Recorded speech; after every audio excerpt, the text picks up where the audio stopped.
Okay, it was time we did a segment on this particular topic because a lot of Cowboys fans need to be informed about the realities of the Dallas Cowboys free agency prospects and the realities of the upcoming contract that Dak Prescott could possibly sign. Let's get into it as I show you guys exactly why you're being one of Jerry's favorite little sheep if you continue to go around parroting the thoughts Dak should take a team-friendly deal so we can make some signings in free agency. Not so fast.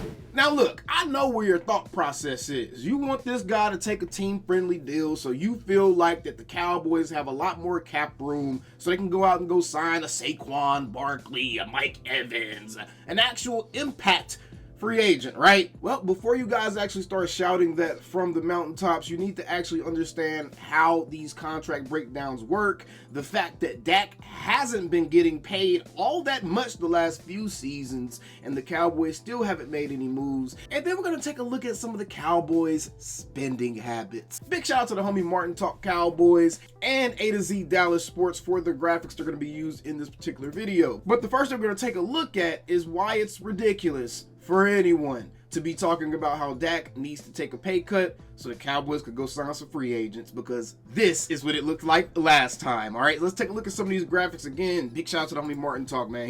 He's one of the GOATs over on Cowboys X. But we can see Dak Prescott's cap hits throughout his career. In 2016, he only counted $475,000 against the cap.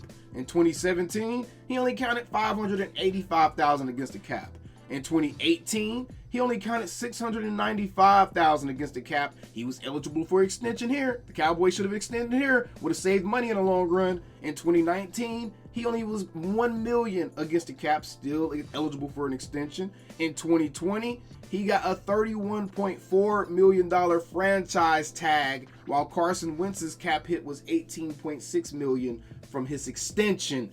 Bingo! The Cowboys have been playing with this dude's money since he's gotten into the league. What Dominique Foxworth said the other day is true. Jerry has been janking around Dak just as much as anybody, bro. Dak had to go all the way and get franchise tags before getting paid. When he put up one of the best rookie seasons that we've seen, even still to this day, and in 2018 and 2019, he was actually playing pretty damn well. The fact that Dak Prescott has to fight and claw for his contract, not only with his owner, but also with the fan base, when you see all these other guys around the league getting paid willingly, is absolutely ridiculous. But that was one of the first mistakes for the Cowboys that made Dak be more expensive than he should have been. But even then, $31.4 million is not a back-breaking amount to count against your cap. Then Dak signs a 4-year, $160 million extension, and in 2021, he counted against the cap $17.2 million. In 2022, $19.7. In 2023, $26.2 million. Daniel Jones signs a 4-year, $160 million extension. Daniel Jones's 2024 cap hit, $47.1 million. No, it's not going to be restructured. Dak's 2024 cap hit is going to be $59.4 million without an extension in place. So that's why it is very much so recommended that the Cowboys extend Dak Prescott. If you extend him for a 4-year extension, you're saving $26.2 million in cap. If you extend him for a 5-year extension, you're saving $31 million in cap. So really, as Cowboys fans, if you guys really want the Cowboys to have as much money as possible to try to go and get free agents and trade for guys this season, extending Dak Prescott is your best bet. This is what I'm saying, man. A lot of you guys start getting involved in these dudes' money and how much they're getting paid, and you don't even realize all the yellow tape that surrounds these cap situations, guys. You don't understand all the different technicalities and the fine print that goes into this type of stuff, because it would best serve the entire franchise to actually sign this dude to an extension. This agent's a dog because his agent set it up like this. They had a really, really good plan, because now the Cowboys are 100% in a position of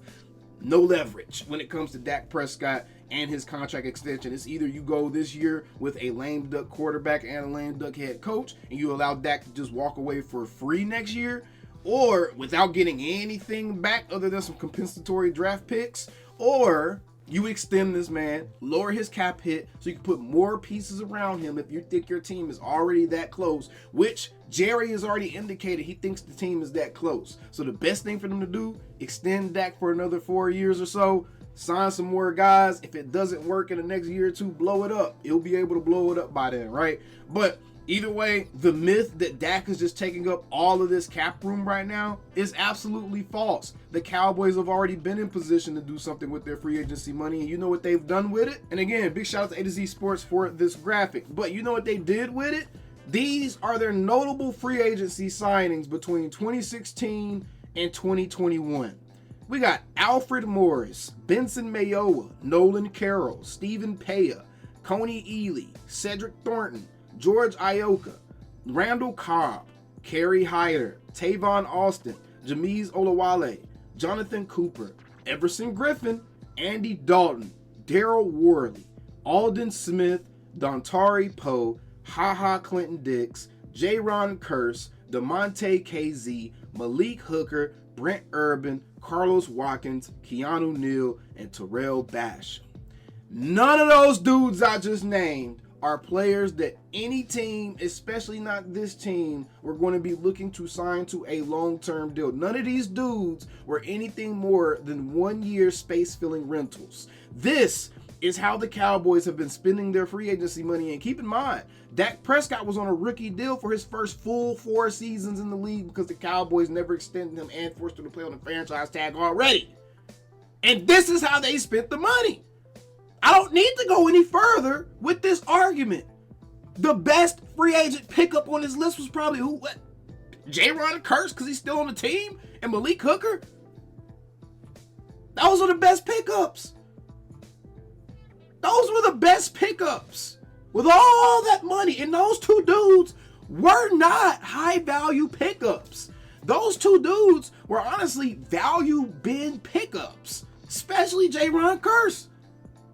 But y'all are sitting here trying to convince people and be in these dudes' pockets when history, years of history, has already shown us that's not how the Cowboys operate. They have had the cap room.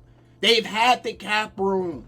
They restructure and restructure dudes' contracts every year, all the time. They did Zach Martin and Trayvon Diggs this year and already freed up some cap room for this season. I think like $17 million has already been freed up from their restructures. But guess what? Stephen Jones ain't gonna spend that money for adding actual players to the roster to try to win. He ain't gonna do that. He's not gonna make a humongous splash that's gonna dominate the news cycle all summer, because everyone's gonna be theory crafting what the Cowboys are gonna be. He's not gonna go get a Mike Evans or a Saquon Barkley. He's not gonna go do that. But y'all want these dudes to take less money for what? So they can sign more of these dudes? No, get out of their pockets. Quit doing Jerry Jones's bidding. This is what I'm talking about. We want change so much in this organization, but the fans continue to play right into what Jerry Jones wants us to do. Like I said, every time you see Jerry Jones, you need to boo him. Hurt his ego. Hurt his ego. That's the only way you get change out of rich owners, is hurting their egos. Boo him every time you see him. Stop going around and doing contract negotiations for him in the court of public perception. Stop doing that. Stop negotiating on behalf of the Joneses. That's not our job. That's the GM's job. That's for Jerry and Stephen Jones to figure out, bro. They want to play GM so bad and build their franchise. Let them do it. Let them do it. Quit debating on their behalf. Quit attacking players and saying that they should take less money for the Joneses. Because that's what it's for. It's not for us. It's not for them to go get a new player. Because guess what? Howie Roseman figures out how to sign his QB to a brand new deal and still go make moves. The Los Angeles Rams GM, the year they went and got Matthew Stafford and Jalen Ramsey and Von Miller, you can't tell me they had all that damn cap space. They made it work. Quit alleviating pressure off of the Joneses. Anytime you guys are putting all of your focus on the players, you're letting the Joneses off the hook. Stop it. Again, big shout out to the homie Martin Talk Cowboys for these graphics. Again, shout out to A to Z Sports Dallas for these graphics as well. Great guys working over there. This is insane. Stop doing Jerry's bidding. Period. Either way, y'all know how we have to end these videos because Jerry, boo him. We still them same ass Cowboys. Calling me, texting me, paging me, asking me, am I still them boys? Y'all usually check on me. Listen. I'm still them boys. Hey! Woo! Oh, shut up, my boy. Hey!